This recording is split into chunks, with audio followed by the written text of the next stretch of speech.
امید کرتا ہوں کہ نون ساکن کو حروف یرملون میں ادغام نہ کرنے کی جو وجہ بیان کی گئی اس کے بارے میں آپ کو معلوم ہو چکا ہے۔ تو آئیے اب چلتے ہیں اس کے بعد دوسرے قاعدے کی طرف۔ یہاں پر لکھا ہے امالہ، زبر کو زیر کی طرف اور الف کو یا کی طرف مائل کر کے پڑھنے کو امالہ کہتے ہیں۔ امالہ کی راء کو اردو کے لفظ قطرے کی راء کی طرح پڑھیں گے، یعنی ری نہیں بلکہ رے پڑھیں گے۔ اس سارے سبق کا اگر خلاصہ نکالیں تو وہ یہ ہے کہ یہ جو لفظ ہے یہ ہے قطرے۔ اس لفظ میں قاف اور تا اسے آپ فی الحال علیحدہ کر دیں، بقیہ رہ جائے گا را اور یا،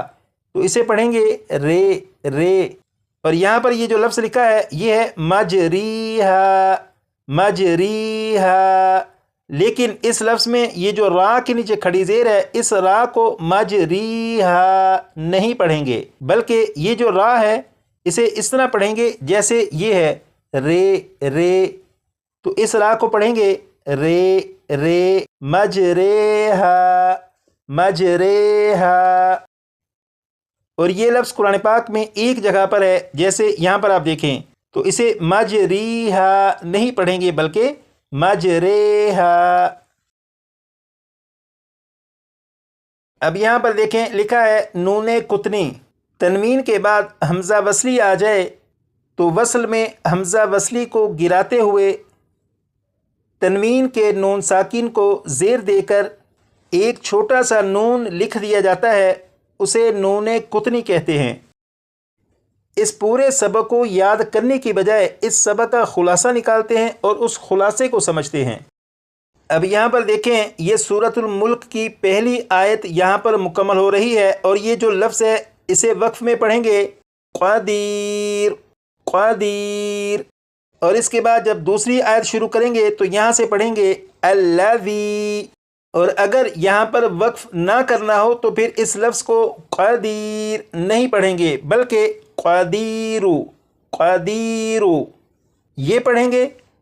اور اس کے بعد اس دوسرے لفظ کو پڑھیں گے الذی،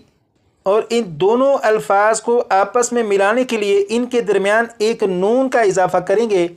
اور پڑھیں گے قدیرو، اس کے بعد نلا نلذی قدیرو نلذی، یہ درمیان میں جو نون ہے نلا نل نل، یہ جو نون ہے یہ نون قطنی ہے۔ یہاں پر نون قطنی کو پڑھا گیا، اب نون قطنی کی مزید وضاحت کی طرف چلتے ہیں۔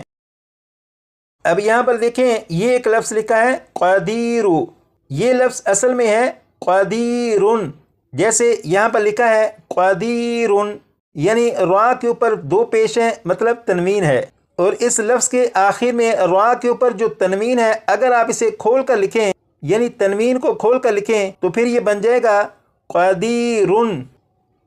اور اس لفظ کے آخر میں جو نون ساکن ہے اگر نون ساکن کے نیچے زیر لگا کر لکھیں تو پھر یہ اس طرح سے بن جائے گا قدیرونی قدیرونی۔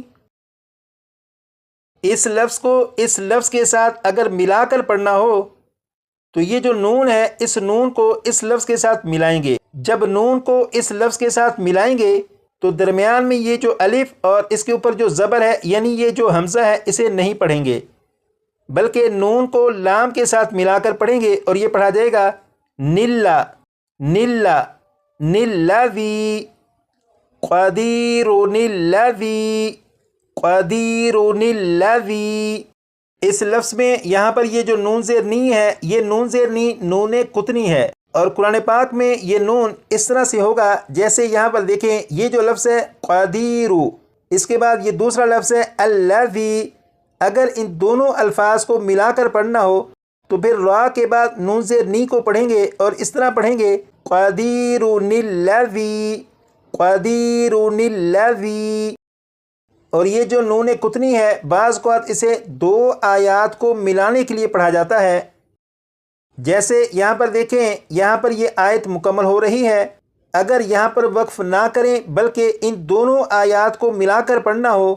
تو اس لفظ اور اس لفظ ان دونوں الفاظ کے درمیان میں نون کا اضافہ کریں گے اور اسے پڑھیں گے قدیرن الذی،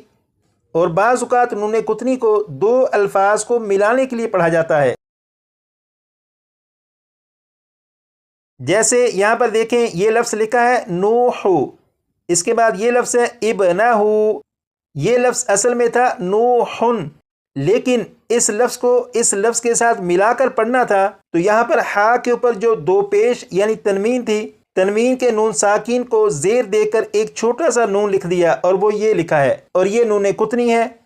تو جب اس لفظ اور اس لفظ ان دونوں الفاظ کو ملا کر پڑھنا تھا تو پھر اسے پڑھا گیا نوح نبنہ، نوح نبنہ۔ تو یہ جو نون قطنی ہے، اس نون قطنی نے اس لفظ اور اس لفظ ان دونوں الفاظ کو ملانے کا کام کیا۔ تو قرآن پاک میں آپ جہاں پر بھی دیکھیں کہ اس طرح کا چھوٹا سا نون ہو اور اس کے نیچے زیر ہو تو آپ سمجھ لیجیے گا کہ یہ نون قطنی ہے، اور یہ دو الفاظ یا دو آیات کو ملانے کے لیے یہاں پر لکھا گیا ہے۔ امید کرتا ہوں کہ نون قطنی کا جو خلاصہ آپ کے سامنے عرض کیا، نون قطنی کی جو وضاحت آپ کے سامنے عرض کی، اس کے بارے میں آپ کو معلوم ہو چکا ہوگا۔